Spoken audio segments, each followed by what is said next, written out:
தமிழக பாடப்புத்தகத்தில் கிறிஸ்தவம் திணிக்கப்படுவதாகவும் நம்ம தமிழக வரலாறு சுதந்திர போராட்ட வரலாறு மறைக்கப்படுவதாகவும் ஒரு இப்போ கருத்து சமீப காலமாக இருக்குது. அதை பற்றி உங்களுடைய கருத்து என்னங்க ஐயா? அதான் 9ஆம் கிளாஸ் பாடப்புத்தகத்தில்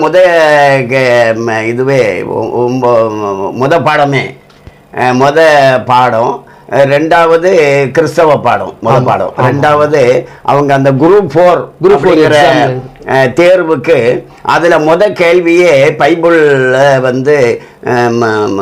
பரப்பினது இயேசுநாதரை பரப்பிய முதல் மனிதர் யார் அப்படிங்கிற மாதிரி. ரெண்டாவது கேள்வியும் மூணாவது கேள்வி குரூப் 4ல், அதுவும் தமிழ்நாடு அரசு பண்ணக்கூடியது தான்.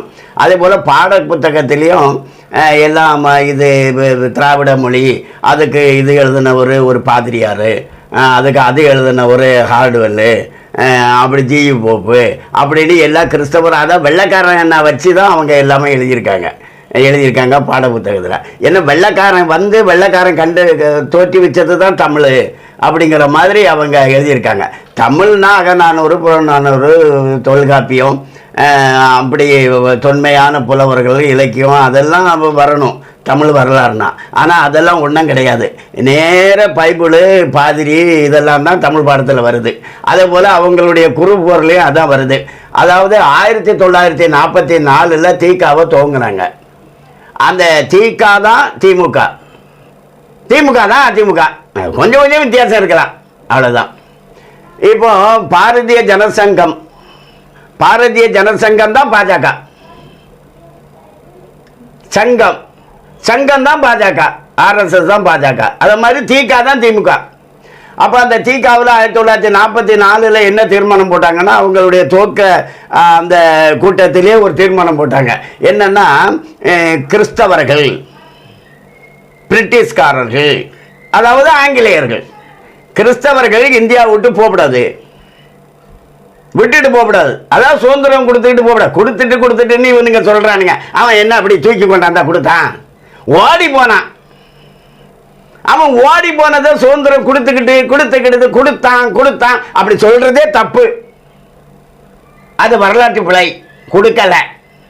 வெள்ளைக்காரன் ஓடி போனதுதான் 1947 ஆகஸ்ட் 15 சுதந்திரம் கொடுத்தான். என்னத்தை கொடுத்தான்? அவங்க இருந்து எடுத்துக்கிட்டு தான் போனான் திருடன் வெள்ளைக்காரன். நம்ம செல்வங்களை எல்லாம் எடுத்துக்கொண்டு சென்றார்கள். நம்முடைய கலாச்சாரத்தை அழித்தார்கள். நம்ம கோயில்களை இடித்தார்கள் வெள்ளைக்காரன். அவன் எதையுமே இங்க கொடுக்கல. அவன் பாடம் சொல்லி கொடுத்தான், பள்ளிக்கூடம் நடத்தான். அது மதம் மாற்றுறதுக்காக பிள்ளைங்களை கூட்டி வச்சு சொல்லி கொடுத்தான். அவன் ஒன்றும் பாடம் சொல்லி கொடுக்கல. ஆக அவன் சுதந்திரம் கொடுத்தான் அப்படி சொல்றதே தப்பு.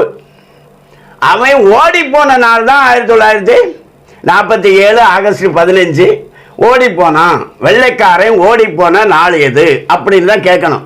வெள்ளைக்காரன் சுதந்திரம் கெடுத்த நாள் எது அப்படின்னு கெடுக்கிறது அதே தப்பு.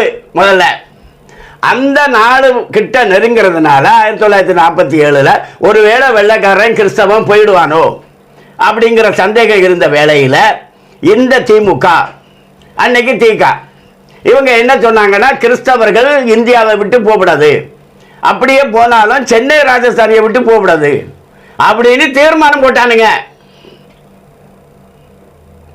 அவங்க தான் இப்ப ஆட்சி நடத்துறாங்க. அதனால பாட புத்தகம்னு எடுத்துக்கிட்டா முதல்ல பிள்ளையார் இருக்கணும், கலைவாணி இருக்கணும். இப்ப அதெல்லாம் இல்லை, இயேசுநாதர் இருக்கிறாரு. அதான் ஸ்டாலினுக்கு மகன் உதயநிதி சொல்றாரு, என் மனைவி கிறிஸ்தவ பெண்ணு, நானும் கிறிஸ்தவத்துக்கு மாறிட்டேன் அப்படின்னு சொன்னோன்னா இந்து கோயில் எல்லாம் பார்க்கக்கூடிய சேகர் பாபு அமைச்சர் அல்லோலையான்னு கத்துறாரு. ஆக இவங்க நடத்துறது அல்லோலையா ஆட்சி.